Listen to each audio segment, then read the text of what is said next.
আজকে আমরা এমন একটা বিষয় নিয়ে কথা বলতে চলেছি যা বিশ্বজুড়ে লক্ষ লক্ষ মানুষের জীবনকে প্রভাবিত করছে। আধুনিক চিকিৎসা বিজ্ঞান অনেক এগিয়ে গেলেও এই রোগটা কিন্তু ক্রমাগত বেড়েই চলেছে। হ্যাঁ, ঠিকই ধরেছেন, ডায়াবেটিসের কথাই বলছি। এই সোর্স মেটেরিয়ালের গভীরে গিয়ে আমরা জানব কিভাবে সহজ কিছু জীবনযাত্রার পরিবর্তনে এর মোকাবেলা করা যেতে পারে। তো প্রশ্নটা হলো, কেন এই রোগটাকে নিয়ে এত ভয়?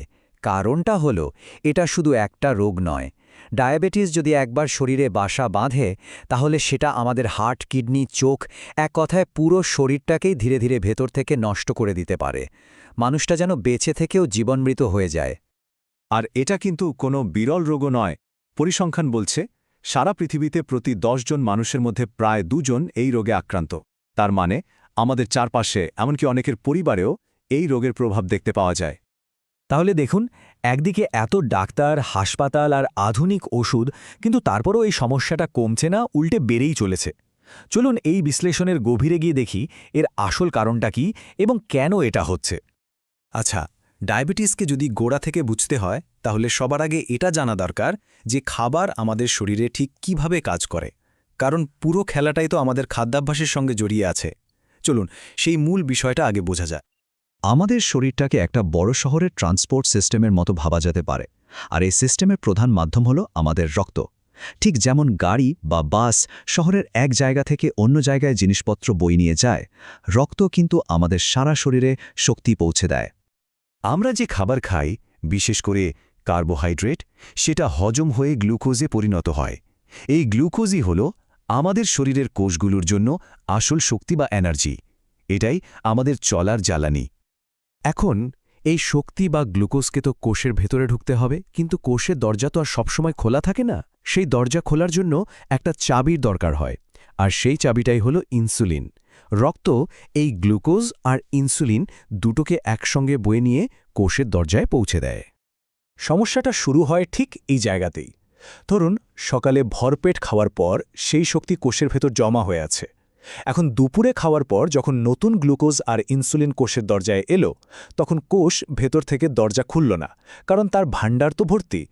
ফলে ওই বাড়তি গ্লুকোজটা রক্তেই ঘুরপাক খেতে থাকে, আর তখনই রক্ত পরীক্ষা করলে বলা হয় ব্লাড সুগার হাই। এই যে ব্লাড সুগার বেড়ে যাওয়া, এটা তো একটা লক্ষণ মাত্র, কিন্তু এর পেছনের আসল কারণগুলো কি? সোর্স অনুযায়ী এর কারণ একটা নয়, বরং ৩টে। আসুন সেই মূল কারণগুলো এক এক করে দেখা যাক। প্রথম কারণ হল ফ্যাটি লিভার। যখন রক্তে অতিরিক্ত গ্লুকোজ ঘুরতে থাকে, তখন আমাদের লিভার শরীরকে বাঁচানোর জন্য সেই অতিরিক্ত গ্লুকোজকে চর্বি বা ফ্যাটে বদলে ফেলে আর নিজের ভেতরেই জমিয়ে রাখতে শুরু করে।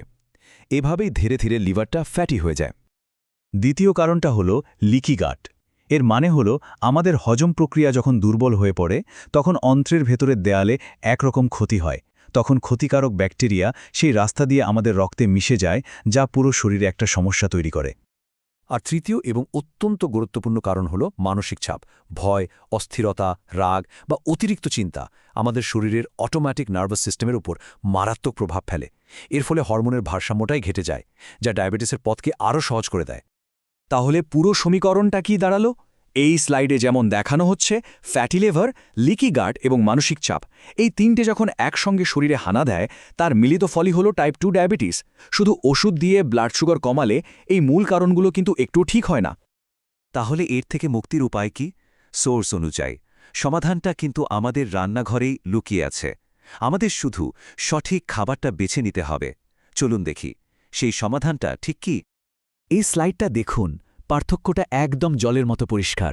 একদিকে আছে মানুষের তৈরি করা খাবার, যেমন বিরিয়ানি, রুটি বা বিস্কিট, যেগুলোতে ফাইবার বা জল প্রায় নেই বললেই চলে, কিন্তু ক্যালোরি অনেক বেশি।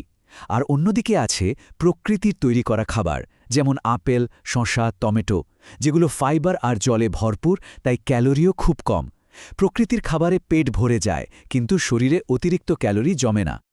এই জ্ঞানকে কাজে লাগানোর জন্য সোর্স আমাদের 4টি সহজ কিন্তু খুব শক্তিশালী মন্ত্র বা নিয়ম বাতলাচ্ছে।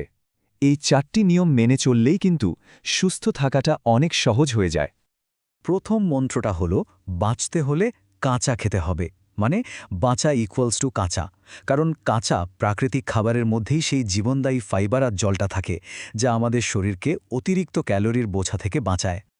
দ্বিতীয় মন্ত্রটা বেশ চমকপ্রদ। রান্নাই দায়ী। একটা উদাহরণ দিলে ব্যাপারটা পরিষ্কার হবে। একটা কাঁচা আলুতে হয়তো 100 ক্যালোরি থাকে, কিন্তু সেটাকে যখন তেলে ভেজে চিপস বানানো হয় তখন তার ক্যালোরি হয়ে যায় প্রায় 600।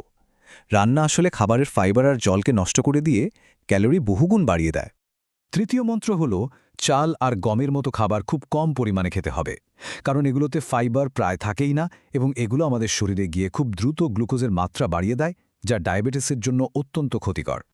আর শেষ এবং চতুর্থ মন্ত্রটি হল মানসিক স্বাস্থ্যের জন্য ক্ষমা করা।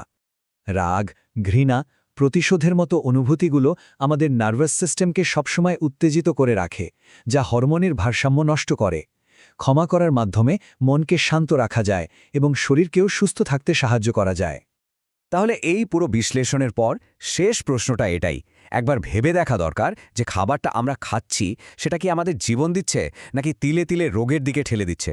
সিদ্ধান্তটা কিন্তু সম্পূর্ণ আমাদের নিজেদের।